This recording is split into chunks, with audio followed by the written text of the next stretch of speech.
이 자리는요, 저희들이 공모 사업을 통한 이제 프로그램이 되는데 한국문학관협회에서 지역 문학관마다 특성화된 프로그램을 개발해서 이제 하라는 뭐 신청서가 있어서 제가 조금 이제 이런 기회에 우리 지역의 문인들을 한번 다시 생각해보는 자리를 만들자 해서 제가 신청서를 냈는데 운 좋게 됐습니다. 그래서 오늘 이런 자리가 이루어졌고요.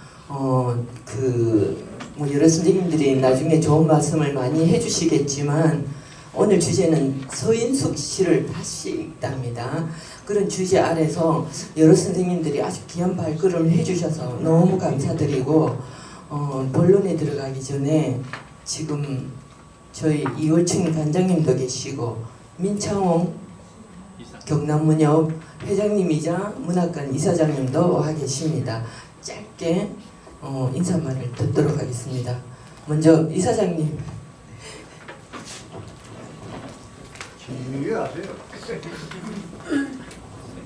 예, 반갑습니다. 민창홍입니다. 예. 많은 분들이 함께 해주셔서 오늘 서인숙 선생님을 다시 보는 좋은 기회가 된 것 같습니다. 제 개인적인 말씀을 좀 드리자면 서인숙 선생님하고 저하고는 또 완월성당에 같이 이렇게 교우로 해서 주일마다 뵙고 또 아드님 며느님도 함께 이렇게 한 번씩 뵙고 이렇게 하는 그런 과정과 함께 또 서인숙 선생님이 경남팬 회장님을 하실 때 제가 사무 간사로서 또 서인숙 선생님을 자주 뵀던 그런 기억이 납니다.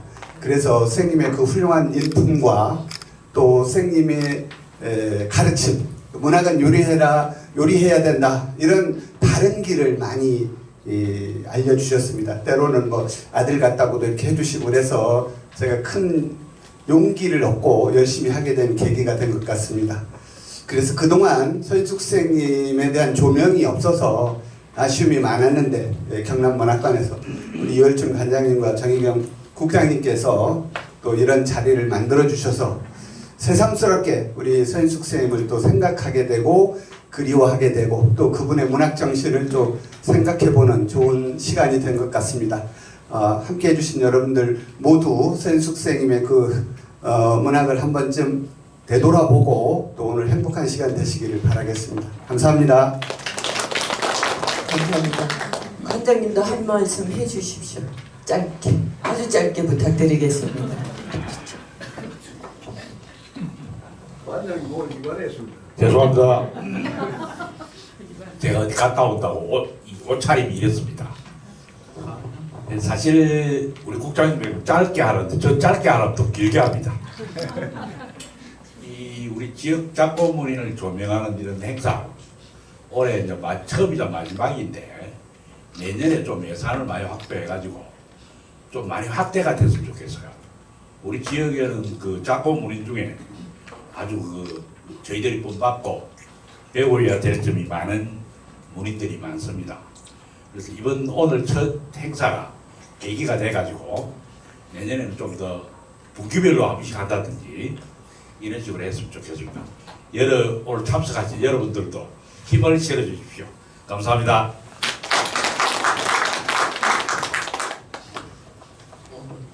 내빈 소개라기보다 오늘 참석해 주신 분들이 모두 내빈입니다. 근데 이제 잠깐 저쪽 창원문협에서 오신 강현순 선생님, 마산문협의 하순희 선생님, 또 임성구 시인님, 그리고 또 창문협의 회장님 최영인 회장님도 오셨는데요.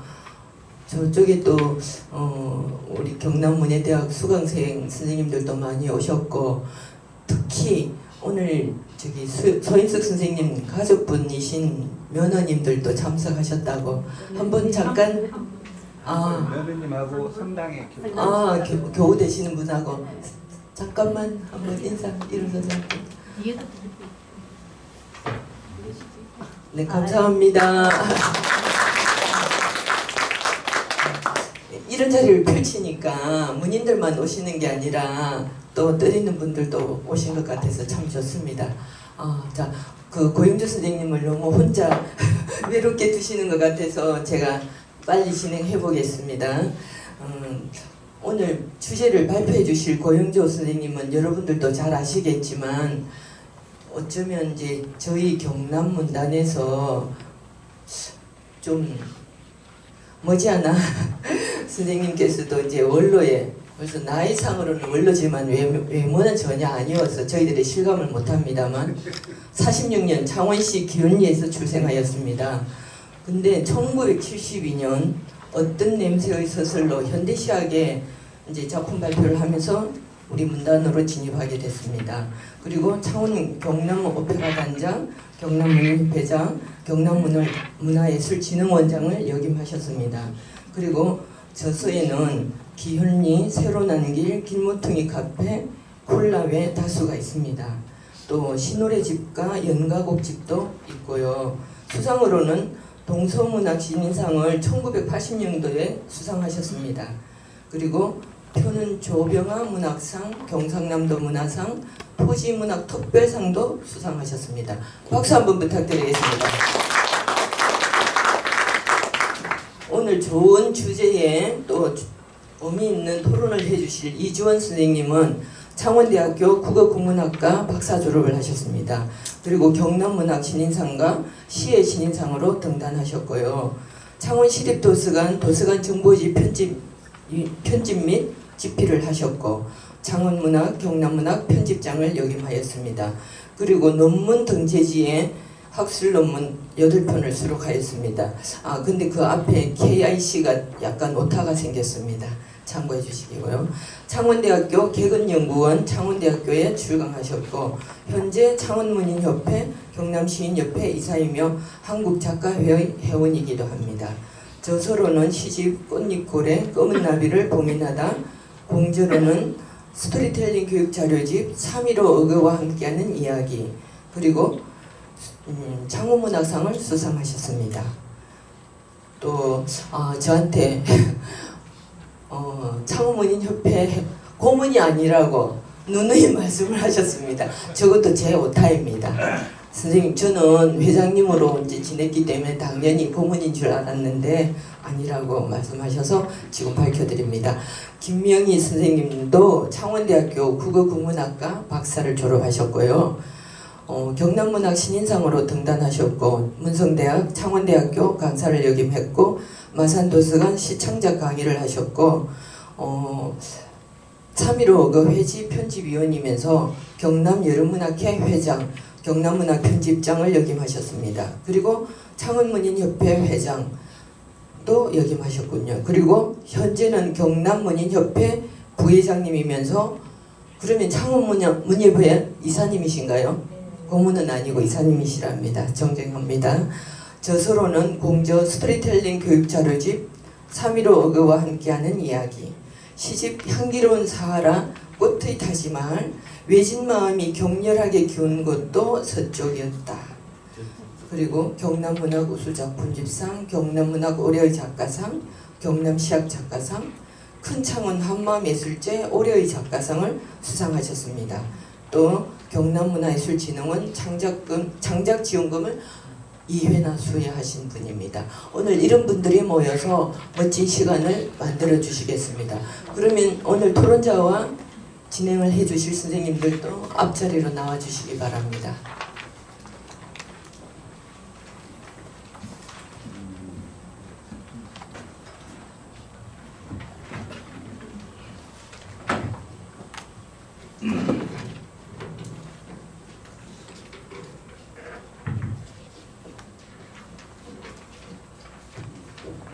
반갑습니다. 제가 지금 이 자리에서 뵈니까 이렇게 행사가 많은 가을날 이 정도 오신 거 보고 깜짝 놀랐습니다. 하기 전에 요즘 너무 행사가 많아서 우리 3사람 그리고 앞에 5분 이 정도가 될 것 같다, 걱정이다 이 얘기를 했었어요. 그거 하나의 걱정과 또 여기에 창원문역 고문이라는 적에 나를 계속 고문을 하고 있었습니다. 그래서 오늘 이 자리가 심포지움입니다. 심포지움인데 우리가 알고 있는 종려의 기존의 심포지움의 형식을 벗어나서 조금 자유롭게 진행을 해보겠습니다. 서인숙 시를 다시 읽다. 아마 내년 3월이면 선생님 가신 지가 벌써 10년, 10주기입니다. 우리 곁에서 잊힌 존재가 아니라 오늘 작품을 조명함으로써 서인숙 선생의 정신세계와 시적 위상을 정립하는 계기가 될 것이라고 봅니다. 한 시인을 조명한다는 것은 서사와 그 다음에 작품을 함께 일컬어 이야기되어야 합니다.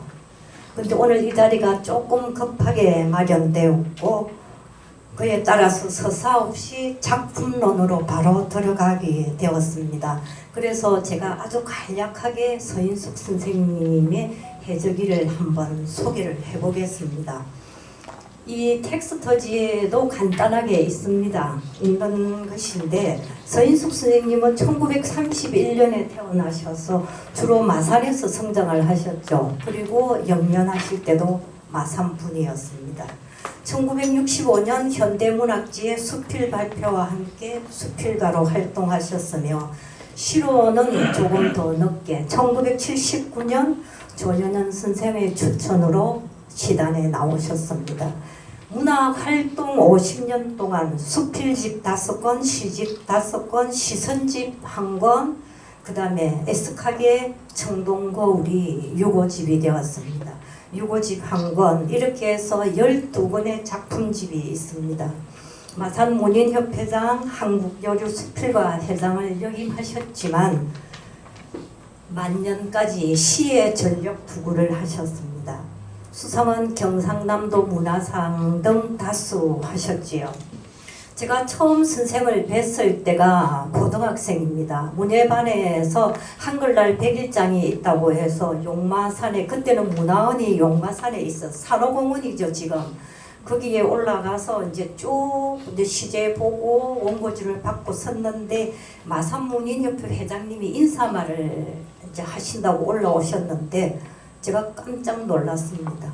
너무 젊은 미모의 여성분이었고 그 다음에 지금도 생생하게 기억이 나요. 그때의 시제는 기억나지 않지만 네이비 트렌치 코트에 스카프를 두른 패셔니스타였죠.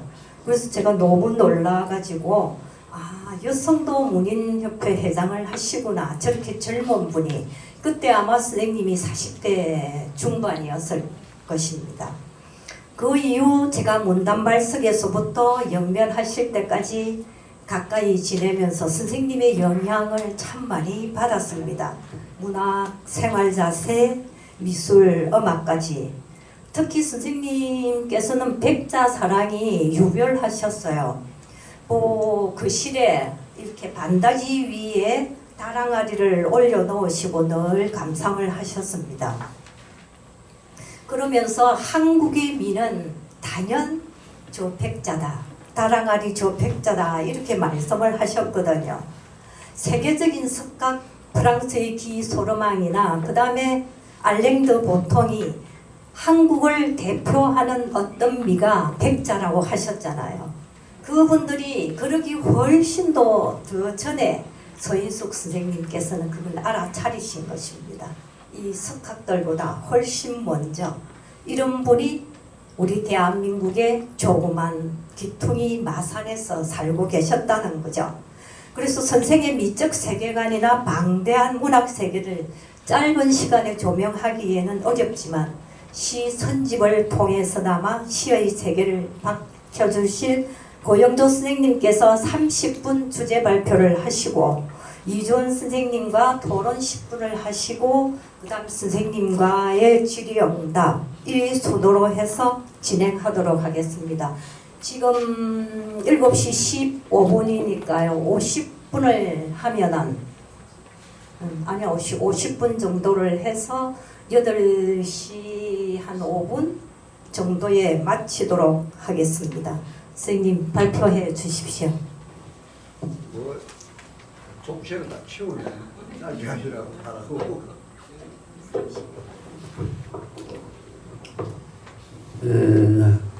오늘 제가 말씀드릴 텍스트는 이 조각보 건축입니다.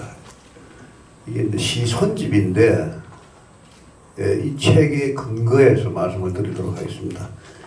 이 책은 그 선생님께서 2010년 5월에 저한테 보내주신 겁니다. 그래서 제가 찾아보니까 2010년 5월에 이 책을 받고 거기에 대한 메모를 한 게 있습니다. 저는 메모를 많이 합니다. 이번 콜라 시집을 낼 때 제 메모가 국판으로 2,400페이지의 메모를 참고해서 제가 책을 썼습니다. 선생님 책을 받고 2010년 5월에 이렇게 썼습니다. 선생님 제게 그 와편을 하나 주셨습니다. 기와조각을 하나 주셨는데 서인숙 시인께서 주신 와당 편에 내리는 봄비를 듣는다. 시나보로 누가 올 것 같아 열어둔 쌀인문에만 덧없이 봄비에 젖는다. 쌀인문만 덧없이 봄비에 젖는다. 아무도 오지 않는 시간 속으로 걸어가는 한 남자가 있었다. 이렇게 썼어요. 이게 메모가 이게 왜 이런 메모를 썼냐면은 선생님이 본인이 그 서문에 자기 시를 쓰는 그 성향이라든지 거기에 대한 얘기를 했기 때문에 그게 이제 달한 겁니다. 그게 나는 백자 같은 시를 쓰고 싶다 이런 말씀을 하셨고 그 다음에 이제 그것을 쭉 제가 조명하면서 아 이분이 이 생각을 했구나 했습니다. 자, 본론에 들어가겠습니다. 처음에는 이렇게 생각했습니다. 이 우리 경남 지역에 특히 문제가 뭐냐면은 선배들의 유고 논문이라든지 조명하는 논문이라든지 이런 것들이 없어요. 떠나시면 다 잊어먹어요. 작가는 작품으로서 남고 그 작품을 재조명하는 그런 평설들이 계속해서 이어져야 합니다. 근데 이제 유감스럽게도 너무 사대를 많이 해요. 시골 사람은 서울 사람 동경하고 서울 사람은 미국을 동경하고 그러면 상대적으로 깔보고 업신적이고 문제죠. 그래서 저는 이렇게 오늘도 우리 회장한테 얘기를 했는데 우리가 하루라도 빨리 고쳐야 할 것은 내가 스스로 내 가까운 사람을 존중해야 된다. 그래서 시형문학이 성장할 수 있어야 한다. 그래서 오늘 저녁에 나는 한 2-3분 오실까 했는데 이렇게 많이 오셔서 아 그런 팀은 안 보인다 이 생각을 하는 겁니다. 자 처음에 그렇게 이제 서예사님 책을 받고 아 이게 그냥 읽으면 되겠다. 팔짱을 끼고 읽든지 주머니에 손을 넣고 읽든지 부담 없는 생각으로 시를 읽어도 되겠다 이 생각을 했는데 나중에 이 시집을 읽고 저는 고개를 푹 숙였습니다. 절대 그렇게 읽어서 될 일이 아니라는 거죠. 그래서 제독 3독을 하게 됐고 그래서 오늘은 그 제목을 서인숙 시를 다시 읽다라는 제목을 달았습니다. 이 말은 옛날에 모든 임시대 때 신비평 이론 중에 하나입니다. 클로드 리딩 해가지고 시 확실하게 읽기 이겁니다. 뒤집어 읽기, 뒤에 읽기, 내면 읽기 이런 말들로 다 쓰여지는 겁니다. 그래서 결코 만만하지 않는 그런 선생님의 시를 말씀드리게 돼서 대단히 영광입니다. 이제 처음에 보면은 선생님이 조각보 건축의 자서에서 처음에 자서에 이렇게 나왔습니다. 유물의 미를 시로 쓰고 싶다 이런 말씀을 하셨고 그 다음에 선조들이 남기고 간 유물들에 매혹되었다. 그 유물의 역사와 미학과 교養미에 빠졌다. 무엇보다 여백의 미와 공간의 미에 놀랐다. 이렇게 말씀하셨습니다. 그리고 시를 통해서 과거, 현재, 미래를 연결하여 유물에 생명을 불어넣어 진정 백자 같은 시를 한 편 쓰고 싶다. 이런 말씀하셨습니다. 사실은 이런 백자나 그 미의식을 갖는 것은 거기에 천차 안 하면 전혀 그걸 느낄 수가 없습니다. 우리나라에서 화가 중에서 김한규 화백이 이 백자 그림을 제일 많이 그렸습니다. 달 항아리 그림을 김한규 화백이 제일 많이 그렸습니다. 선, 색, 백색, sunset 이런 여러 가지 갈림을 가지고 김한규 선생이 그 그림을 많이 그리셨죠. 백자에 대해서. 근데 이 유물을 가지고 시를 쓴 분은 아마 서 선생님이 처음이 아닌가 생각을 합니다. 근데 이제 이 시가 보면요, 저 사발 흰빛으로 줄줄이 세월을 감은 채 껴지도 구부리지도 않은 채 세월 가는 대로 맡겨버린 모습, 모르는 채 그냥 거기 있어, 앉아 있어. 침묵으로 500년을 묵고 어떤 노래도 부르지 않는다. 차라리 부서져라. 너 가엾어 내 슬픔 속에 소멸의 길 위에 재생을 꿈꿀 수 없는 허무의 생명으로 오래오래 조선 사발이었다는 당당함을 남겨두라. 다시 부를 수 없는 소리, 이게 대략 약하고 요것만 말씀드린 겁니다. 그래서 그 선생님은 이렇게 그는 시를 빚는다고 했습니다. 시를 쓴다고 안 하고 시를 빚는다. 도자기를 빚듯이 시를 빚는다 이렇게 말했습니다.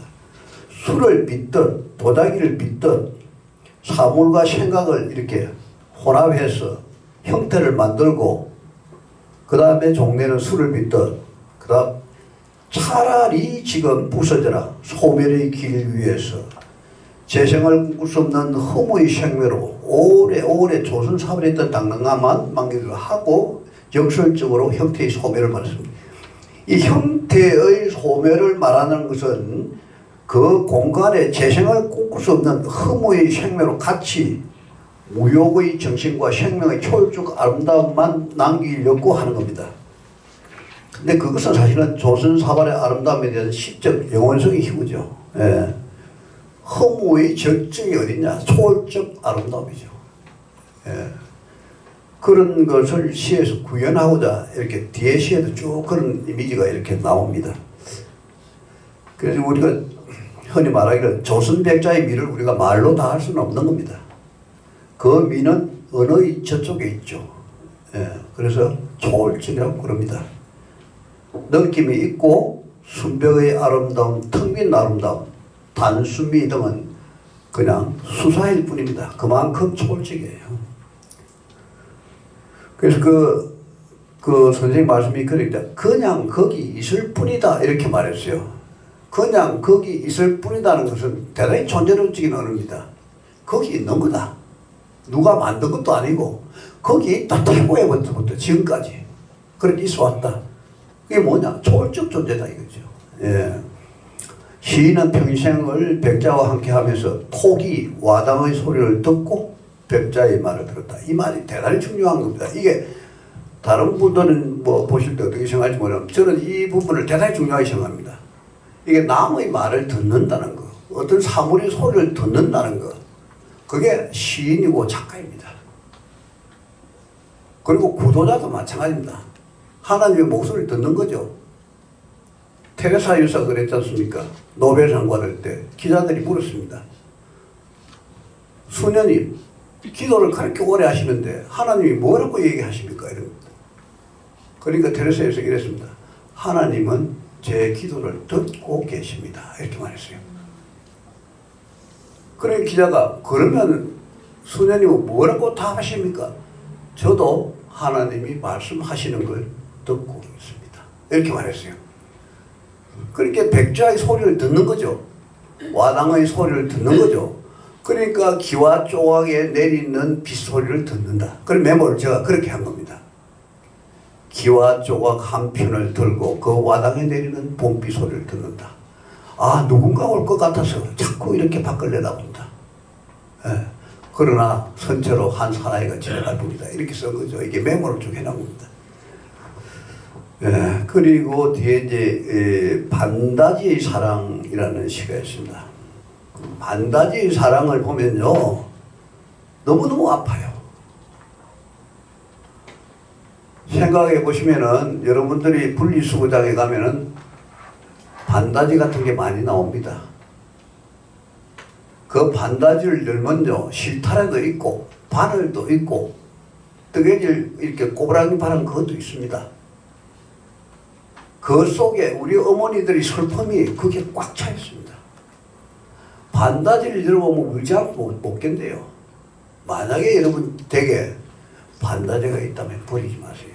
그거는 할머니 목소리가 그 속에 있고 어머니의 목소리가 그 속에 있고 눈과 땀과 눈물이 거기에 있습니다. 그러니까 여기 보면은 내 안의 빈 곳에 내 말할 수 없는 것을 넣어다오. 말할 수 없는 말을 넣어다오. 이게 춘생이 채용단가가 채용과 같은 거예요. 뭘 넣냐? 이 가을 햇살 한 웅크 슬픔 삼아 혼자 울고 오른다. 그 다음에 눈물을 넣어다오. 이게 우는 사람한테 눈물을 더 놔달라는 이거는 옥시모론이죠. 못 쓰는 법인데 실컷 울어라. 또 울고 울어라. 그래야 마침내 다 울고 나서 카타르시스 돼서 네가 텅 빌 때까지 울어라. 그러면 비로소 울음의 끝에 다다를 것이다. 이런 생각이에요. 상당히 도달적인 그런 얘기입니다. 그리고 유물의 아름다움을 소리, 음향으로 표현하고 싶다고 한 서문에서 떠올렸다. 이게 이제 김춘 선생이 채용단장을 할 때 시에서 의미를 배제한 리듬만 강조한 그런 거죠. 사바타는 사바타 뭐 이런 식으로 해가지고 이제 선생님이 그리하여 숲속에 울리는 음향으로 내 가슴에 석류처럼 불띠불건 사랑을 넣다고 다 울고 나서 다 비워지고 텅 빈 반다리 속에 석류처럼 불띠불건 사랑만 넣어달라는 겁니다. 그런데 이런 질곡한 시행들을 보면서 이분이 이런 생각을 어떻게 했을까 그런 생각을 했습니다. 그 다음에 뒤에 보면은 1400년의 침묵을 깨고 내게 왔으니 말하라. 그때의 전쟁과 사랑 그리고 사랑을 말하라. 내 세월 안에 푸르게만 살아있는 청동이여 거울이여 누구를 비추느냐. 내 얼굴 비추어 볼까. 내가 어딘가 사라질 듯. 서러워라. 이별은 또 하나의 매듭. 언제 풀릴지도 모를 미지를 안고 나의 공간 속에서 너를 화여 푸르게 물든 내 모습. 지금 내 세월 앞에 내 세월 내놓고 푸르게 출렁이고 있네. 여기 보면은 이 선생님이 이렇게 말씀하실 때 청동이여 거울이여 전쟁과 사람 그리고 사랑을 말하라고 이렇게 분리해서 말합니다. 분리한다는 뜻은 따로 말하는 뜻입니다. 따로 생각해 말하는 뜻입니다. 예, 청동이 있고 거울이 있는 거예요. 청동 거울이 아니고 여기 보면 조각보 건축이라는 말도 그런 게 있습니다. 이 조각보 건축은 몇 개의 명사로 되어 있냐면 3개로 되어 있습니다. 조각, 보, 건축입니다. 이 시집의 제목 하나만 보더라도 선생님이 추구하고자 하는 세계가 정확히 여기 있습니다. 조각 넣었다는 거죠. 예. 그러니까 그 조각보를 가지고 이렇게 방석을 만드는데 정형화된 네모의 방석이 아닙니다. 여기 보면은 조각보 건축에 보면 세모도 있고 뭐 마른 모도 있고 둥근 것도 있고 이렇습니다. 그게 보면은 사실은 큐비즘 작가들이 하는 겁니다. 그게 원, 삼각형 이런 도형을 가지고 이렇게 짜는 겁니다. 그래서 조각이라는 명사가 하나 있고 그 다음에 그거를 합하는 보재기라는 명사가 있습니다. 그걸 합하면은 건축이라는 명사가 생깁니다. 그러면은 조각이라는 건 하나하나의 이미지, 하나하나의 대상, 하나하나의 형상을 얘기하고 그걸 보재기라는 것은 조화, 결합, 변환, 대뿐만이요. 다르게 말하는 그렇게 해서 뭐냐 건축, 구조 이렇게 나오는 겁니다. 선생님이 이 조각보 건축이란 말을 쓰시는 것들이 대단해요. 왜냐면 뒤에 시에 나오는데 조각 건축이 거기 코멘트가 나옵니다. 삼각형 뭐 이렇게 무슨 형 뭐 이렇게 해서 뒤에 나오는데 읽어드리겠습니다. 그래서 이 특히 선생님 시를 읽을 때는 단어 하나를 이미지 하나하나를 이렇게 꼽히면서 봐야 되는 거예요. 이렇게 주르르 읽으면 이게 안 되는 거예요. 토막토막 읽어야 되는 거예요. 그래서 뭐냐 거울, 청동, 거울, 세월을 비추는 거울, 그 거울에 비친 청동의 옆모습, 뭐 이런 거죠. 이렇게 두 개가 상호작용하는 그런 걸로 이렇게 되어 있습니다. 그래서 그 다음에 이제 제일 또 중요한 시를 한 편 읽겠습니다. 소리 없어도 구수한 말을 토해내는 강을 따라 출렁인다. 피난길에 보았던 유년의 유기용, 용사의 피와 노을이 뒤엉킨 강을 보았다. 차마 볼 수 없었던 그 붉은 강. 강둑에 앉아 하늘 높이 고함을 지른다. 지른 고함만큼 강물을 채우고 강이 된 가슴으로 지금도 누군가 그때 그 자리에 앉아있다. 아, 이 시는 정말 잘 쓰지, 좀 미안하지만 참 잘 다루어진 시라고 생각합니다. 근데 문제는 이게 이제 선생님이 저보다 15살 많으세요. 예. 제가 6.25 때 5살, 6살이거든요. 예. 1952년 이렇게 했을 때 내가 6, 7일 때였죠. 그 당시에 선생님은 아마 21살 됐었어요. 예. 15살 더 많으시니까. 그래서 이게 참전을 하신 게 아닌가. 예. 참전. 이게 참전한다는 의미가 상당히 틀립니다. 시가 만약 선생님께서 참전하셔서 간호사나 간호보조원을 이렇게 참전해서 거기에 넣힌 체험을 가지고 이 시를 썼다면 이 시는 다시 봐야 됩니다. 예. 거기에 따른 강렬한 리얼리티와 다큐를 우리가 다시 받아들일 준비를 해야 되는 겁니다. 그래서 내가 듣기로는 가족분에서 누군가 그렇게 말씀을 하시다고 들었습니다. 어머니 그렇게 서 여사님께서 참전을 했다 하는 뉘앙스의 얘기를 좀 들었다고 해서 내가 깜짝 지금 놀라고 있는 겁니다. 토론 시간에 다시 말씀드리겠습니다만은 만약에 참전해서 이 시를 썼다면 이 시가 전혀 달라져야 됩니다. 이 시를 보는 방식도 달라져야 됩니다. 지금 우리 지역에서 참전해서 참전 시를 남긴 사람이 없습니다. 예. 그 다음에 그 내 밑에 해설을 쓰는 걸 보면은 그는 전쟁의 참혹함에 너무나 절망하여 하늘 높이 고함을 지른다. 사람들아 여기 와서 이 젊은이의 피와 죽음을 보라. 나는 전율하며 그 외침을 듣는다. 그 외침이 곧 시다. 그렇지 않은가?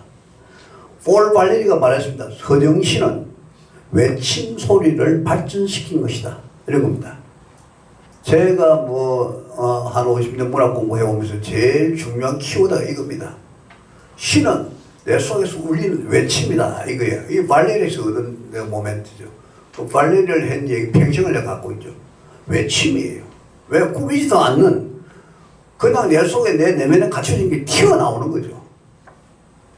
그렇게 봤을 때 피난길에 보았던 그 용사의 피와 노을이 뒤엉킨 강을 보았다. 강둑에 앉아 하늘 높이 고함을 지른다. 이것 좀 봐. 이렇게 말한 겁니다. 예. 그러니까 이 시를 농독하게 읽게 못되죠. 그렇게 읽을 수가 없습니다. 그래서 조명되는 게 아니라 재조명되고 재연구되고 이렇게 해야 됩니다. 이게 반드시 이 부분은 밝혀야 한다고 생각합니다. 그래서 어떤 분이 연구자가 되든 간에 생존에 대한 그런 그 과정들을 연구를 해야 될 필요가 있다 생각을 합니다. 그다음에 뭐 다른 것들 좀 줄이고 그 다음에 나오는 시가 뭐냐면은 집이 있네입니다. 집이 있네. 집이 뒤로 넘어 집이 있네. 돌아갈 곳 있어 슬퍼 마라.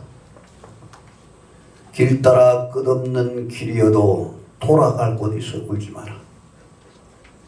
때론 자기와 싸우고 가족과도 싸우는 전쟁터.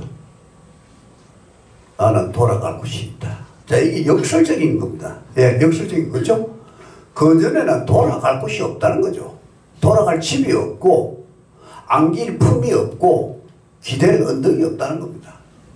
그러니까 그 전 과정을 역설적으로 얘기하는 겁니다. 비로소 50이나 60이 넘어서 돌아갈 집이 생긴 거예요. 그게 뭐겠어요? 그래서 유머를 컬렉트하는 그런 것과 글을 쓰는 것과 이런 것들이 아마 돌아갈 집이 아니겠는가. 사실 이 집이라는 이미지는 인간 사유의 가장 중요한 겁니다. 핵심이에요. 롤랑 바르트나 뭐 이런 사람들이 얘기할 때 보면 집 얘기를 참 많이 해요. 달팽이가 가는데 달팽이가 그 집을 한 개 얻기 위해서 그 껍데기를 하나 얻기 위해서 고군분투하는 것을 이렇게 과정들을 이렇게 그립니다. 예. 우리는 발로 밟지만 그 달팽이가 빈집을 나와서 지 몸이 커지니까 지 몸에 맞는 껍데기를 찾아서 가는 겁니다. 집 찾아가는 거죠. 집이 있다는 것은 비로소 자기를 돌아보면서 자기의 역사를 반추할 수 있는 그런 중요한 공간적 의미가 있는 거죠. 예. 우리 경남문학 그 멤버들이 경남문학관 우리의 집입니다. 그렇잖아요. 우리의 집입니다. 우리가 쓰는 우리의 시는 뭐겠어요? 내 생각의 집입니다. 그렇잖아요. 아니면 하이데거식으로 말하면은 언어는 궁극적으로 존재를 말하는 존재의 집입니다. 나무 하면 나무라는 말이 아니고 나무라는 말의 집입니다. 그 나무라는 말을 파고 들어가면 나무가 있는 거잖아요. 예. 지칭하는 존재집, 존재 언어죠. 예. 그래서 이런 것들도 깊은 사유가 아니면 이런 것들을 참 쓸 수가 없어요. 저는 뭐 여러 사람 시를 많이 평했는데 서 선생님 시에 대해서 내가 완전히 엎드려서 얘기하는 겁니다. 예. 그냥 보통 많은 시집들이 옵니다. 그러면 잘 안 봐요. 잘 안 봐요. 이것도 내 잘못입니다. 근데 너무 많으니까 잘 안 볼 수밖에 없어요. 근데 와서 한 페이지를 넘겨보고 이 사람 시다 그런 것들은 계속 보는 거죠. 계속 반복적으로. 선생님 시는 아마 한 번 봐서는 될 일 아닙니다. 그래서 혹시 조합부 건축이라는 책이 없으신 분은 우리 김명희 박사나 뭐 이준 선생한테 주문을 내시든지 경남 무렵에 주문을 내시든지 해서 구하시는 게 좋을 것 같습니다. 아주 우리 서재의 제일 근두에 놓아야 될 책이 아닐까 이런 생각을 합니다. 자, 그 다음에 탯줄 고양이라는 게 있습니다. 탯줄 고양. 10분 남았을 때 건너뛰고 있습니다. 탯줄 고양이가 있습니다. 이 탯줄 고양이 암시하는 것이 굉장히 암시가 큽니다. 만약에 어머니하고 잘 지내서 평생을 같이 왔다면 탯줄에 대한 얘기를 안 합니다. 이게 일종의 역설이잖아요. 그죠? 없으니까 고로 말한다 이런 거 아닙니까? 있으면 말 안 해요. 예. 내 탯줄은 바다에 모셨다. 어머님 말씀 어딘가 바다가 밀려왔던 유년 시절의 병을 앓고 있었다. 이러죠. 그러니까 어머니를 어머님이라고 말하는 것도 굉장히 거리감 느껴지죠. 예. 근데 내가 탯줄을 네 탯줄을 바다 어딘가 버렸다 이런 얘기예요. 예. 아직도 내 탯줄은 바다에 살고 있을까? 노을이 바다에 깔리면 그 모습 드러내어 지상의 모든 것과 화해하는 한 줄기 내 몸. 예, 한 줄기 내 몸. 바다에 버려진 한 줄기 내 몸 이런 뜻입니다. 누군가에 의해서 버려졌는지는 모르지만 내 몸은 어딘가 누군가에 의해서 버려졌다. 그 몸은 어디 있는가? 이런 얘기입니다. 목숨의 고향이다. 원초의 고향이다. 이렇게 썼습니다. 만약에 그 탯줄과 어머니의 관계가 원만했다면은 이런 시는 안 쓰는 겁니다. 예. 나는 그렇게 유추합니다. 나는 선생님의 가계를 잘 모릅니다. 이 시에서는 감출 수 없는 부분이 많이 드러나고 있어요. 그래서 제가 옆구리를 찌르는 겁니다. 누군가는 말해야 된다고. 그래서 시가 그걸 말하고 있는 겁니다. 예. 어머니와 나를 잇던 탯줄은 끊어져서 바다로 갔습니다. 그 바닷물 속에 어머니의 목소리가 들린다고 생각하고 있습니다. 10분 남았으니까 넘어가겠습니다. 자, 조각보 건축이라는 시를 읽겠습니다. 조각보를 깁는다. 조선의 기와집 마을이 아닌 새로운 도시. 높고 낮고 삼각, 사각, 색색으로 명주천, 모직천, 무명천이 이웃되어 살고 있다. 꽃들이 피고지고 별빛이 쏟아진다. 옛집은 어디쯤 조각보의 길을 걷는다. 시로락이 따라 걷는다. 박쥐에 물린 소녀의 손가락 피가 봉숭아처럼 붉던 저녁. 박쥐에 물린 소녀의 손가락의 피가 봉숭아처럼 붉던 저녁. 아, 이런 거 정말 사람을 굉장히 아프게 해요. 노을이 불타는 아득한 마을 한 뜸 한 뜸 조각보를 깁는다. 조금 전에 말씀을 드렸는데 요거는 이제 다 어머니에 들어오면 생각하겠습니다. 여기 보면은 조각보를 깁는데 뭐냐면은 삼각, 사각, 색색 이런 표현을 씁니다. 그죠? 그러니까 균형되게 정형으로 조각보를 집었다는 뜻이 아닙니다. 쓰고 남은 그 삼각형이 됐든 사각형이 됐든 원이 됐든 원뿔이 됐든 이런 형식의 그 천을 다 이렇게 이어주는 겁니다. 그래서 내가 네 이웃이 되고 너는 다른 그 이웃이 되고 상호작용하는 그런 식의 조각보를 깁는다는 얘기를 하신 겁니다. 그런데 선생님은 이 시에 굉장히 많은 애정을 쏟아낸 것 같습니다. 저게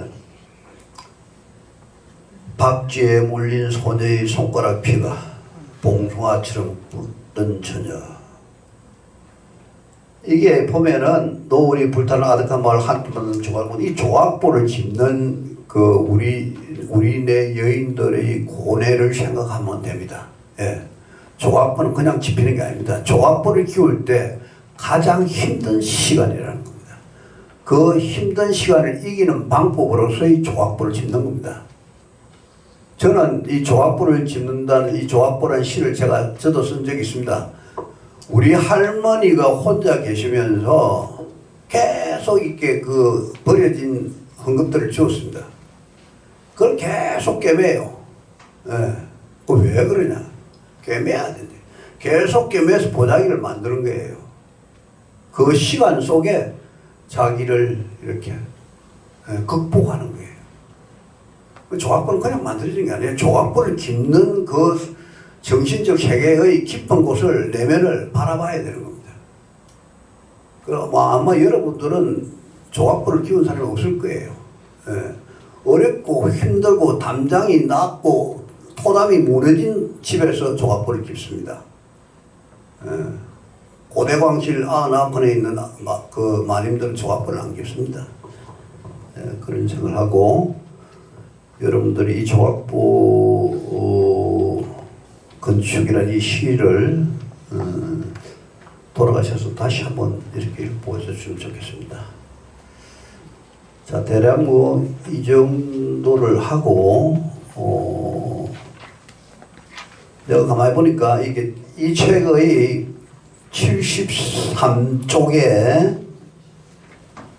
73쪽에 뭐가 있냐면은 정거장이라는 시가 있어요. 정거장. 한 여인이 떨리는 듯한 몸짓으로 기차를 기다리고 있다. 기차가 도착해도 그녀는 기차를 타지 않고 기차가 떠나가는 모습을 뭉그러미 바라보고만 있다. 다시 기차가 와도 그녀는 타지 않은 채 서 있다. 그녀는 무엇을 찾고 있는 것일까? 누구를 기다리고 있는 것일까? 그리움에 젖어 있는 것일까? 해는 저물고 있다. 낙엽은 붉게 물들어 휘날리고 있다. 그녀는 아직 거기 서 있었다. 멀리 들어간 기차의 음을 가슴에 적시며 텅 빈 생애를 향해 소리치고 있는 것일까? 문득 그녀는 죽음과 절망 그리고 잡히지 않는 희망을 떠올리고 있는 것일까? 그리고 다시 기차가 도착했다. 어두움만이 그녀를 감싸고 있다. 이건요, 왜 내가 이걸 했냐면요, 내가 그 선생님 살아계실 때 기차는 8시에 떠난다는 하모니카를 연주해 줬어요. 연주해 드렸는데 그 스토리가 바로 이겁니다. 카트린행 기차는 8시에 떠나네. 11월의 가을은 11월의 날들은 영원히 다시 잊지 못하리. 내 기억 속에 잊지 못하리. 그 다음에 카트린의 기차도 영원히 잊지 못하리. 이게 그 가사의 전부 다입니다. 이게 아그네스 발차가 노래 부르던 1962년도 그리스 노래예요. 민주화 운동하는 그 총각하고 이 여자분하고 사랑했는데 여자가 그렇게 주문한 거죠. 싸우지 말고 우리 가서 카테린이라는 마을에 가서 우리 행복하게 살자. 그거 좀 그만하고. 그래서 내가 여기서 기다릴게. 8시에 가는 기차를 타자 이랬어요. 근데 결국 그 남자가 안 왔어요. 안 오고 여자가 이제 기차가 지나는 걸 쭉 봤어요. 근데 그 얘기를 제가 아주 이렇게 제스처를 하면서 열심히 얘기했더니 선생님이 이런 시를 남겼어요. 그냥 뭐 그때는 이제 아그네스 발차라는 그 그리스 여자가 노래했는데 조수미 씨가 1993년에 와서 우리나라에 번안해서 했죠. 그 유행을 많이 탔습니다. 그런 겁니다. 한번 대략 이 정도 하시고 드린 그 텍스트를 여러분 댁에 가서 사실 좀 읽으시고, 서인숙 선생님이란 분은 우리 선배 중에서 정말 정직하게 시를 쓰시고 정직하게 문학을 하신 선배라는 것을 잘 기억해 주시면 고맙겠습니다. 감사합니다. 자, 시간을 정확하게 지켜주셔서 고맙습니다. 그리고 시 한 편을 읽어내는 독법까지도 우리가 공부가 됐다고 생각합니다. 이어서 이존 선생님의 토론을 듣겠습니다. 예, 서인숙 선생님의 시 세계를 아주 정확하고 세밀하게 이렇게 분석해 주셔서 제가 읽으면서 굉장히 공감을 하면서 잘 읽었습니다. 서인숙 선생님은 그 수필로 처음에는 등단하셨지만 우리가 같이 지낼 동안 시에 더 많은 힘을 더 쏟으셨던 것 같아요. 그래서 보통 시 쓰는 분들이 처음에는 조금 열심히 좀 감각적이기도 하고 우리가 흔히 말하는 진짜 잘 쓴다 이런 식의 어떤 시를 쓰시다가도 연세가 드시면 점점 시가 조금 긴장감이 떨어지고 텐션이 좀 떨어지는 경향이 있거든요. 그런데 이 서인숙 선생님 제가 놀라운 점은 연세 드실수록 시가 더 좋아진다는 거. 그래서 제가 어떻게 이렇게 사실 수가 있으시지? 저도 좀 그리 해야 될 텐데 이런 생각을 했던 그런 시인이십니다. 그래 이제 선생님께서 이제 조각보 건축이라는 이 시집 한 권이지만 이게 이제 선생님께서 쭉 쓰신 시들 중에서 시선집이거든요. 그래서 제일 나름대로 선생님 마음에 드시는 시를 다 이제 골라 모아놓은 거라서 아마 선생님 시 세계에 아마 정수가 아닐까 싶기도 합니다. 그리고 이제 이 발표문에서 제가 읽으면서 선생님께서 이렇게 분석하시기를 작품 전체적인 바탕이 유년기 체험과 전쟁기 체험과 그다음 고미술이나 유물에 대한 체험 이렇게 좀 그게 바탕이 있다고 이제 분석을 하셨어요. 고영재 선생님께서. 그리고 이제 고미술이나 유물에 관련된 이 분석에서도 초기와 후기가 다르다 이렇게 보셨어요. 초기는 주로 이제 뭐 상처, 좌절, 자신의 삶에 있어서 그런 것들이 그 고미술에 조금 이렇게 투영이 돼서 나타났다고 한다면, 이제 후기에는 약간 그 상처가 치유가 되고 그다음에 심리적으로 안정을 찾으면서 미적 체험을 더 많이 드러내는 그런 쪽으로 시세계가 흘렀다라고 분석을 하셔서 정말 저도 참 발표문 읽으면서 아주 그냥 고개를 끄덕끄덕하면서 잘 읽었습니다. 그래서 끄덕거리면서 읽다 보니까 질문할 게 없는 거예요. 질문할 게 없어가지고 제가 지금 억지로 좀 뽑아봤습니다. 질문 2가지를 뽑아봤는데, 첫 번째 질문은 서여 선생님께서 좀 후기에 제가 분명히 들었거든요. 시는 입체적으로 써야 된다 이렇게 말씀하시더라고요. 그게 정정에 나오면서 선생님께서 시 창작 어떤 방법에 대해서 굉장히 그쪽으로 치중해서 쓰시려고 애를 쓰시는가 보다, 그 정도로 제가 진짜 그때는 생각했었습니다. 근데 이 고영재 선생님께서 분석하신 이 분석을 보니까 이 쓰신 글을 보니까 그런 내용이 좀 나오더라고요. 그래서 시 조각보 건축이라는 시집도 그렇지만 시도 있잖아요. 그 시 해설을 하시면서 조형적 요소들이 당장 쌓기, 존재 전환, 미적 형태와의 상호 관계 이런 내용을 분석을 하셨더라고요. 이것이 그 서여사님께서 말씀하신 그 입체적으로 시를 써야 된다 하는 것과 맞닿아 있지 않을까 생각하면서, 선생님께서 그렇게 보셨는지 아니면 또 아닌지 선생님 고개를 듣고 싶고, 그게 첫 번째 질문입니다. 두 번째 질문은 이제 전쟁 관련 체험입니다. 저희는 사실 그런 얘기를 전혀 들은 바가 없고 없었습니다. 없었고 항상 말씀하시는 거는 고미술 아니면 이렇게 미적의 미에 대한 거, 음악에 대한 거 이런 얘기를 많이 말씀하셨고 그랬는데, 이제 제가 이 발표문을 읽어보면서 이 고영재 선생님께서는 여기 전쟁 시에 대해서 그렇게 많지도 않은 시 몇 편 아닌 것 같은데 여기에 굉장히 많은 인상을 받고 계시는구나 이걸 느꼈어요. 그래서 그만한 가치를 발견하신 건가 보다라고 생각을 했고, 그리고 이제 거기서 그렇게 생각하신 이유를 좀 궁금하다고 제가 여쭙고 싶고, 혹시 또 서유수 선생님의 전쟁 체험 시가 다른 시인들의 전쟁 체험 시가 혹시 다른 좀 차이점이 있다면 혹시 있다고 보시는지, 있다면 만약에 어떤 점이라고 보시는지, 그 전쟁 시에 대한 질문이 두 번째 질문입니다. 이상입니다. 예, 거꾸로 대답을 드리겠습니다. 지금 전쟁 시 얘기가 자꾸 이제 내가 회자했는데, 전쟁 트라우마가 저한테 있습니다. 제가 5살 때 6.25 나서 8살까지 전쟁을 했으니까. 우리 아버지도 전쟁에 가서 이제 폭격을 맞아서 이렇게 대퇴부가 다 날아가서 돌아오셨죠. 평생 이제 아버지가 돈을 못 버니까 굉장히 힘들게 살았죠. 그런 트라우마를 갖고 있습니다. 근데 문제는 저는 이렇게 봅니다. 문학 작품은 자기가 겪지 않은 작품은 소설입니다. 반대로 실제 겪은 것은 다큐예요. 다큐적인 소설이 분노의 포도, 무기여 잘 있거라 이런 것들입니다. 사실은. 그러니까 해밍웨이가 1차 대전 참전 기록을 가지고 쓴 게 무기여 잘 있거라죠. 예. 그걸 통해서 전쟁의 참상을 고발하려고 한 겁니다.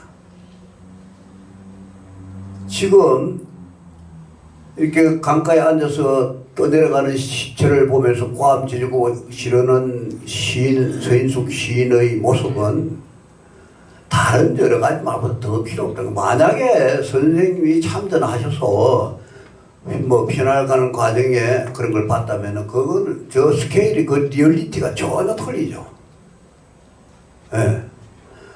딱 전쟁 하나의 국면만 가지고 그 시를 그 서인숙 선생님의 문학을 다루는 데는 충분하다는 얘기입니다. 그래서 난 들은 바가 있거든요. 그래서 내가 그 부분을 연구하시는 분들이 좀 이렇게 밝히면 좋겠다. 그러면 당장 오늘 이 시가 당장 걸려지는 겁니다. 남의 전쟁 얘기를 듣고 내가 전쟁 얘기를 쓰는 것은 하나의 픽션이에요. 그런 부분에 대한 얘기고, 연구의 그 모멘트를 이렇게 제한하는 거니까 전쟁에 관련된 그런 정보가 있으면은 이렇게 우리가 다시 한번 규명을 해야 된다 이런 생각이 듭니다. 그까지고, 그 다음에 이제 입체적 글쓰기 이런 말을 이제 선생님 하셨습니다. 근데 입체적이라는 말을 뭐 옛날에 그 뭐 피카소나 세단이 하던 이렇게 큐비즘적인 그런 얘기가 아니고 구조적이다 이렇게 보면 됩니다. 구조. 이미지를 가지고 결합하는 것이 조각보를 만드는 것과 같거든요. 원리가. 구조적이라는 거죠. 건축도 뭐냐? 구조의 마지막 단계가 건축이죠. 그래서 이게 선생님은 이렇게 문장을 나누면 이렇게 쭉 이미지를 쭉 나눠서 그것을 결합하는 형식을 해요. 이게 이제 영미문학에서 그 신비평 이론에서 하는 1900 대략 한 50년대 말까지 했던 신비평 이론이 주도했던 그 글쓰기에 보면 글쓰기는 이렇게 형식적이죠. 형식주의라고 그럽니다. 형식주의인데 구조주의죠. 구조적이죠. 이미지를 하나씩 포요. 이미지를 하나씩 포이는 그런 벽돌을 하나씩 쌓는 거죠. 여기 보면은 높고 낮고 삼각, 사각, 색책 이런 식으로 이렇게 쌓는 겁니다. 이렇게 명주천, 모석천, 모직천, 무명천 이렇게 쌓는 거죠. 착착착 쌓죠 이미지를.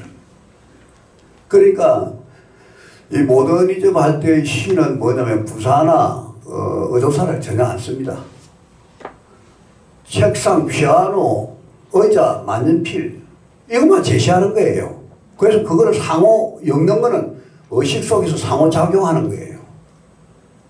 그러니까 그것을 읽는 사람의 의식 속에서 내 시가 다시 태어난 거예요. 왜냐, 부사나 형용사를 붙이면은 설명이 되면서 그것을 언어가 지배적이 되는 거예요. 이게 지금 모든점 시에서 제일 중요하게 여기는 게 부분입니다. 왜?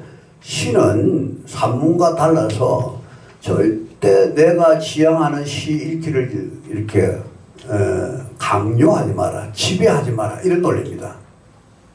야, 저 꽃은 빨갛고 산은 새파랗지 라는 말을 쓰면은 꽃은 빨갛고 산은 새파랗다고 이미 결정된 겁니다. 그렇죠? 저 꽃, 저 산하면 결정이 안 된 상태죠. 저 꽃, 저 산은 뭐냐, 이런 사람이 다시 받아들여서 자기 속에서 재구성하는 거죠. 이거는 현대시도 뭐 포스트 모던 이후에도 똑같은 겁니다. 근데 이게 선생님은 벌써 이런 걸 하셨어요. 대략 보니까 한 60년대, 70년대, 80년대에 걸쳐서 쓰신 글들이거든요. 상당히 앞질러 가셨죠. 우리나라가 80년대부터 해체가 시작됐는데, 뭐 해체도 뭐 미국, 뭐 영미문학에 비해서 한 5, 60년 뒤졌는데, 그랬죠. 그래서 삼각, 사각, 이런 조각들을 얘기할 때, 세단의 셰익스피어로 할 때 그게 나오는 거거든요. 그거를 본받아서 피카소가 자기 큐비즘을 만든 거죠. 그때 삼각, 사각, 원뿔, 기둥 이런 거죠. 그런 것 때문에 그렇게 된 거죠. 그래서 내가 그렇게 얘기했고, 그렇게 쓰는 것은 이제 다시적인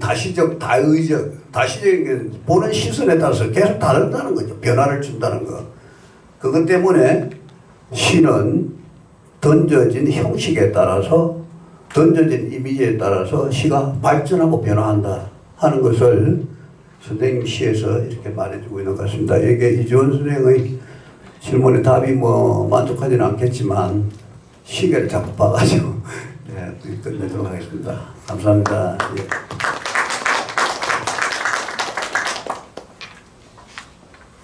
자, 그래서 여러분께서 지금 시간이 좀 지났지만 선생님께 오늘 이 자리에 나는 이 질문을 꼭 하고 싶다. 비록 서인숙 선생님이 시에 관련된 거 아니라도 좋습니다. 선생님이 오늘 시 창작 방법까지 말씀을 하셨는데 그런 거라도 질문하셔도 됩니다. 질문하실 분 계십니까?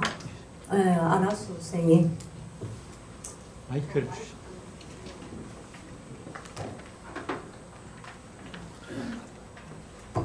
안원 선생님 다 아시면서 물어보는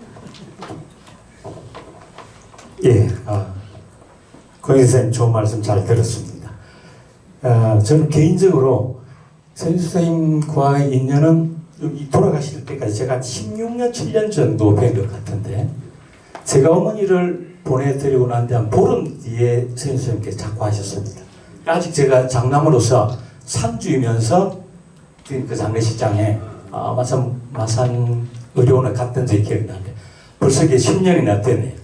제가 저기 텍스트를 상대로 해서 두 가지 질문 여쭙겠습니다. 19쪽 마지막 그 단락을 보면 밑에 7번째 줄입니다. 떠나신 지 벌써 3년 이렇게 돼 있는데 10년이거든요. 그 텍스트를 예. 썼던 때가 그때 썼거든요. 이 텍스트가 7년 전에 쓰셨던 거 말이지, 그죠? 근데 여기 뒤에 지워야 되는 게 남았어요. 예, 알겠습니다. 그리고는 그 방금 개선 그 토론자하고 논란이 됐던 부분 12쪽의 그 붉은 강을 보면 지역 연수를 보면 분명히 참전을 했을 수도 있겠다. 처음이 굉장히 짙게 나타났다고 볼 수가 있겠는데 이때 당시 여군으로 만약에 복무를 한다면 지금 현재 같은 다른 병가도 없고 간호장학밖에 없었거든요. 간호사를밖에. 제가 16년 있으면서 제가 마산문의 장국장도 하고 사실은 선수 대기 아파트, 경남 아파트, 그쪽 아파트에 2번 정도 심부름을 들렀습니다. 그래서 좀 행사 끝나고 난 뒤에 또 개인적으로 또 여러 사람들하고 모여가지고 있던 사담도 하는 자리가 있었는데 혹시 선생님께서는 다른 분하고 선생님께서 이런 말씀을 들으신 적이 있는지 저는 아무도 저는 기억이 잘 나지 않습니다. 요 두 가지 좀 가을바람에 한 자락 한 말씀 들은 것 같아요. 예.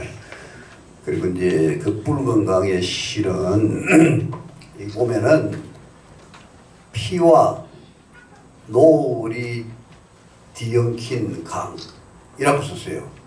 피와 노을을 동일화하는 것은 이 엘리엇 시에 나오는 건데 항구지에 나와서 알프레드 프로프로그 연가에 나오는 건데 이 에테르 마치에 취한 노을처럼 이렇게 나오거든요. 그런 것을 선생님이 그때 구사하면서 이 붉은 강을 이렇게 동일화하는 것을 이렇게 제시했거든요. 그래서 이 시를 보면서 나는 이게 결코 자기가 참전하지 전쟁에 직접적으로 관여하지 않았다면 난 이런 시가 안 나온다고 봐요. 예. 변죽을 울리는 시는 표나요. 슬픔에 정말로 슬픔을 고통을 겪은 사람만이 그 고통의 색깔을 아는 겁니다. 난 그렇게 생각합니다. 그래서 아마 우리 김영희 선생님 계신데 그 족적을 살펴갖고 규명을 해서 서인숙 선생님의 시가 새로운 모습으로 이렇게 발현되기를 기대합니다. 예, 말씀하세요. 저걸 마이크를 좀 빌려주세요. 매너님 되신 분입니다. 예, 저희 어머님은 다들 아시겠지만 과거를 이렇게 얘기하시는 분이 아니셨거든요. 항상 어떤 미래지향적인 분이셨고 옛날 이야기를 뭐 아픈 이야기든 섭섭했던 이야기든 그런 거를 말씀하시는 분이 아니셨거든요. 그래서 전쟁 그 부분에 대해서는 제가 저희 친정 아버지가 6.25 참전하셨거든요. 어머니보다 1살 많으시는데 마산 분이시고 그런데 어머니는 한 번도 전쟁에 참전했다 이런 말씀은 안 하셨어요. 근데 아버지가 이제 저기 그 6.25 참전 용사들하고 이렇게 모임이 있고 하니까 언젠가 제게 어머니가 6.25 때 참 뭐 군인으로 참전하신 거는 아닌 것 같고요. 아마 그 아까 말씀하신 대로 뭐 간호 뭐 이런 계통으로 많이 계시지는 않았고 그 다른 분들이 그렇게 얘기를 했다고 하시더라고요. 그래서 정확한 얘기는 저도 이제 아버님 돌아가셨기 때문에 모르는데 제가 아버지한테 들었습니다. 저게 원어초에 그 군적이 나오거든요. 기록으로 찾기 같지는 않고요. 그러면은 기록으로 찾기 어렵고 그 당시에 뭐 국군, 당위군 이런 것도 예, 아마 있었거든요. 그런 거. 군적이 네. 무조건 나와요. 예. 잘 안 나와요. 근데 안 그 나오고. 이제 그 직계 가족이 아니면 그 코멘트를 안 해주거든. 근데 마산에 원어초에 있습니다. 그거 가서 물어보면 다 나오거든요. 먼저 본인 입으로 말씀하신 적은 없거든요. 아 저도 곁에 있어도 사모님 말씀하셨으면 거의 정확한 거야. 그러니까 마산분. 예, 저 선생님, 임생님 마이크 좀 넘겨주세요. 저 뒤에 분. 예. 붉은 강 이 저기 시에 바로 위에 보면 그 피난길에 보았던 유년의 6.25라고 돼 있으니까 이때 당시에 이 감성은 자기의 그 어린 시절에 보았던 그거를 보는 거 아닌가요? 아, 근데 연령으로 보면 어린 시절에 20몇 살 되죠.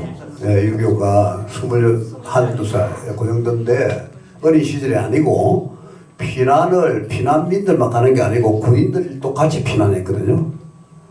군인들이 행렬이 쭉 내려와요. 낙동강을 타고. 예. 그래서 자꾸 제가 그렇게 유추하는 겁니다. 예. 어머님 피난 안 가셨어요? 피난은 피난길에 보았던. 그러니까 피난을 안 가셨다고. 마산에서는 사실은 그때 당시 저도 들었지만 마산은 안전했잖아요. 예. 안전했는데 알 수가 없죠. 조금 또 다른 사람의 경험을 일부 넣었을 수도 있고, 예. 불특정 다수에 대한 걸 넣었을 수도 있고, 그러니까 정확하게는. 아, 근데 그 부분은 이렇습니다.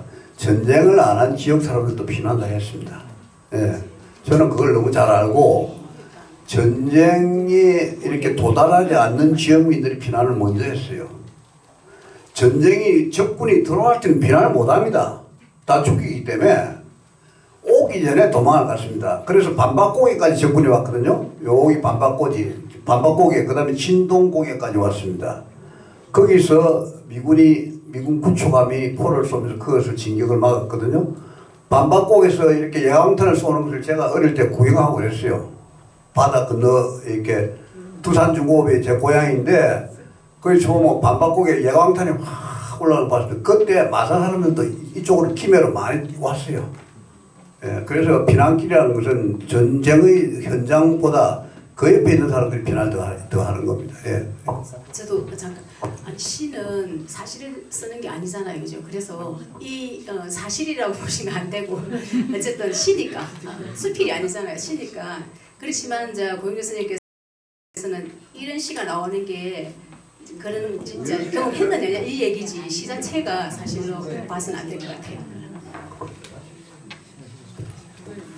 질문이 더 있을 것 같으면은 마치고 선생님을 모시고 가시든지 그렇게 하는 게 좋을 것 같아요. 지금 시간이 제가 정확하게 8시 한 10분, 5분에서 10분 했는데 거의 맞아진 것 같아요. 그래서 오늘 뭐 아주 명징하시죠? 네. 고영조 선생님의 시 분석이 정말 명징해요. 서인숙 선생님 시를 우리가 다시 읽을 수밖에 없는 걸 이렇게 하나를 툭 던져주셨어요. 던져주셨고 또 입체적 시석이라는 좋은 토론을 해주신 토론을 작성해 주신 이주원 선생님께도 감사드리고 오늘 이런 자리를 마련해 주신 정담문학관 단장님과 국장님, 차장님도 감사합니다. 그리고 함께 하신 모든 선생님들 진심으로 감사드립니다. 정말 귀한 시간 내주셔서 정말 제가 빨리 마친다 이러고 꼭 한마디만 더 해야 되겠는데요. 제가 기존의 어떤 심포지움 형식을 벗어난다고 처음에 말씀드렸던 게 서인숙 선생님이 이제 요 조각보 건축 이후에 청동거울이라는 시집을 발간하기 위해서 넣어놓고 이제 오늘날 기다리는 중에 해설이 조금 늦어가지고 병상에서 결국 못 보셨습니다. 그래서 이게 며칠 차이로 이게 유고집이 되었거든요. 거기 보면은 종교적인 게 많이 나와요. 이 어떤 문화재, 유물과 종교적인 거. 그래서 제가 이제 선생님이 여기까지 조각부 건축까지 짚어주셨고 청동거울에는 종교적 초월에 관한 얘기가 많이 나와서 결국 신께 감사드린다. 신은 종교와 같다. 그 시인의 말에 보면은 신께 감사드린다가 나옵니다. 그래서 그러면서 그 청동거울에 정말 제가 애가 타는 게 맨 앞장에 첫 번째 시가 시간이 없네입니다. 시간이 없네. 나의 시간은 없네.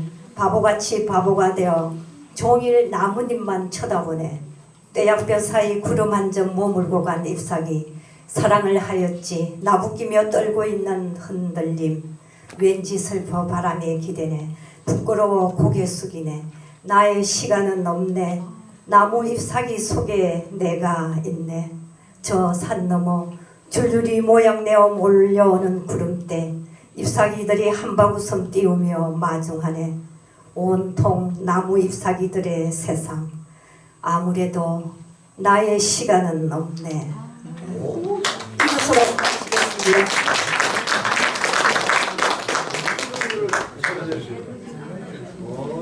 네, 좋은 시간들이 되었죠. 이 가을이 이제 깊어가는 이 계절에 아주 멋진 시간들을 꾸며주신 세 분 선생님들께 감사드립니다. 수고하셨습니다. 그리고 짧은 광고 하나 드리겠는데요. 좀 시간이 애매하지만 맞거울에 뭐 저녁 식사 준비는 아니.